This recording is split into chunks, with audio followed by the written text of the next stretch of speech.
गुजर तो हैं असी पहाड़ी तो हाँ असी इस बिच गुनाह क्या है इस बिच क्या गुनाह है असी इंसान ही है ना जानवर तो नहीं ना असों को राइट नहीं बोला कि ब्लीडिंग इसकी लाश नहीं हुई है। जी। जबकि सर मैं आपको एक सबूत दिखाऊंगा। जी 13/2/2021 जी 9.2 ग्राम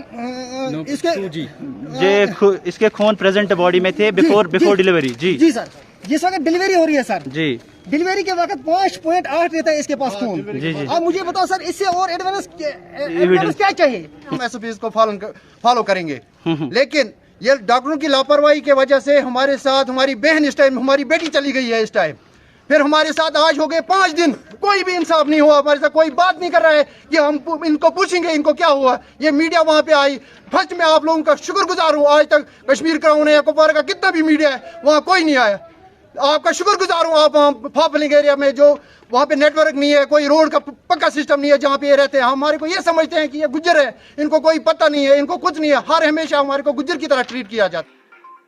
आज से 5 दिन पहले करालपुरा से दूर 12 किलोमीटर मानछतर इलाके से ताल्लुक़ रखने वाली रुबीना बेगम जो कि 27 साल हामिला खातून जिन्हें SDH करालपुरा में एडमिट किया गया था, लेकिन उनकी मौत वाक़ा हुई थी और उनके अहल खाना के मुताबिक ये मौत डॉक्टर्स की नेग्लिजेंस की वजह से हुई। आज उनके अहल खाना 5 दिन बाद SDH करालपुरा के सामने जुमा हुए, जिनके हमरा जम्मू कश्मीर अपनी पार्टी के यूथ लीडर एडवोकेट तजम्मुल भी थे। इस दौरान उन्होंने पीसफुल प्रोटेस्ट किया और जस्टिस की डिमांड की।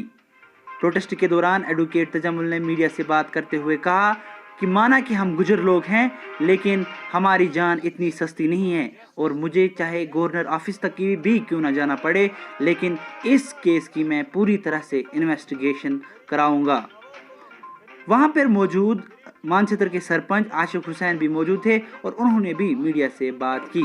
हालांकि अगरचे वहाँ पे DDC करालपुरा भी मौजूद थी, लेकिन मानछतर के सरपंच ने उनसे नाराज़गी जताकर कहा कि आज से 2 दिन पहले जब ये न्यूज़ मीडिया में आई तो मैंने जब उनको कहा कि हमारे पेशेंट को 1500 रुपये, हमारी डेड बॉडी को 1500 रुपये लिए गए और उसके बाद हंदवारा से मानछतर तक पहुंचाया, तो वहां से मुझे फ़ोन पे कहा गया कि आप 1500 के बदले 3000 अकाउंट में ले लो और इस केस को ख़त्म करो।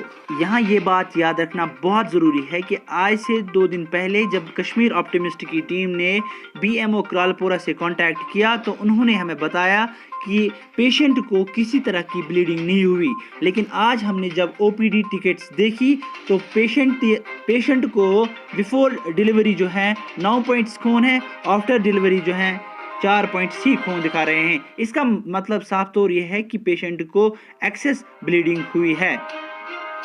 नहीं चलेगी।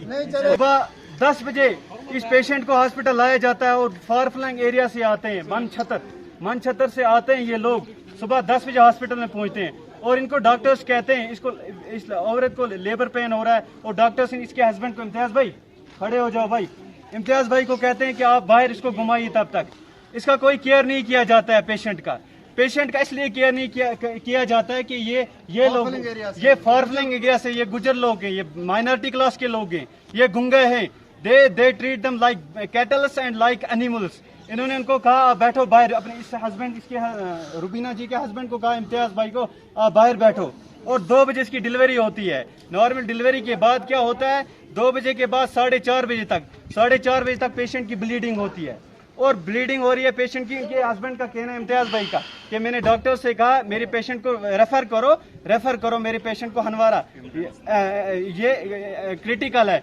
उन्होंने इनको डिनाई किया। 4:30 से लेके 8:30 तक ये उनको बोल रहे हैं कि रेफर करो पेशेंट को रेफर करो। वो पेशेंट को रेफर नहीं कर रहे हैं।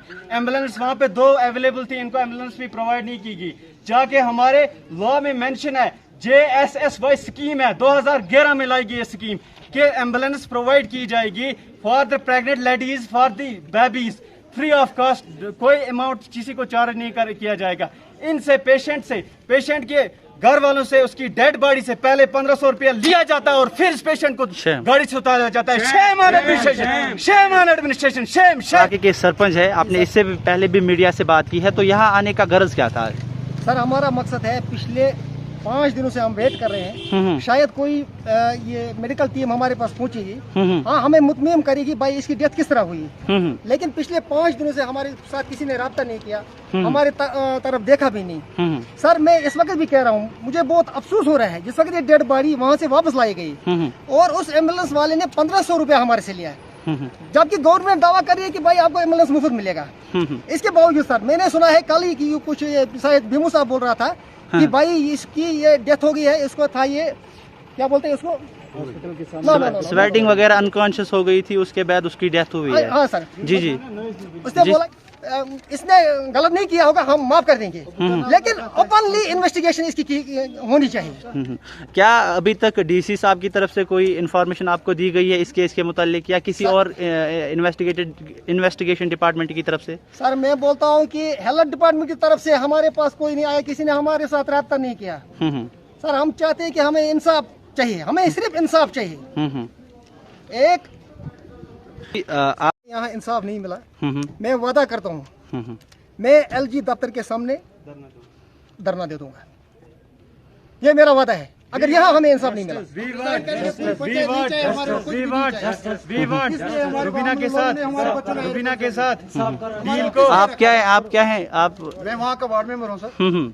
हमारे को लोगों ने बनाया है कि हम उनका कोई काम कर सके, हम अवाम के नुमाइंदे हैं हम सर।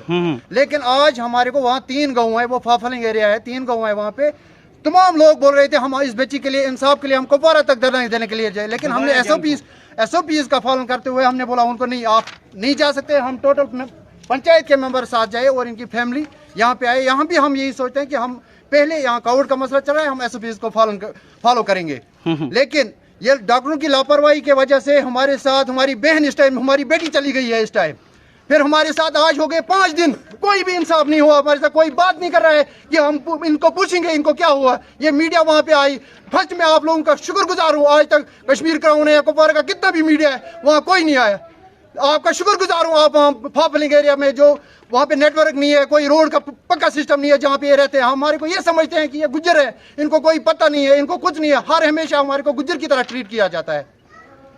लेकिन आज मैं यहाँ पे, हमारा सरपंच साहब है, पूरे वार्ड मेंबर है, हमारी पूरी पंचायत है, मैं आज हम ये दावे से कहते हैं अगर आज हमारे साथ इंसाफ नहीं हुआ, ये हमारी बेटी चलेगी, लेकिन आइंदा किसी की बेटी नहीं जानी चाहिए, किसी की बहन नहीं जानी चाहिए। अगर हमारे साथ इंसाफ नहीं हुआ, फिर फर्स्ट टाइम हम एलजी के पास जाएंगे, वहां से भी नहीं इंसाफ मिला तो हम रिजाइन करेंगे। हमारे को कुछ नहीं चाहिए, ये पंचायत किस लिए हमारे को चाहिए, पंचायत किस लिए चाहिए हमारे को वार्ड। नाजरीन आपने देखा कि 27 साल रुबीना के साथ कितनी ज्यादती हुई है और इनके अहले खाना के मुताबिक ये जो उनकी मौत वाक़ा हुई है ये डॉक्टर्स की नेग्लिजेंस से की वजह से हुई है। अब डिस्ट्रिक्ट एडमिनिस्ट्रेशन को फौरा को चाहें कि अर्ली बेसिस पे इस केस की इन्वेस्टिगेशन की जाए और कसूरवारों के खिलाफ सही एक्शन लिया जाए और रुबीना 27 साल रुबीना के परिवार को इंसाफ दिलाया जाए। कश्मीर ऑप्टिमिस्ट से मैं गौहर वानी,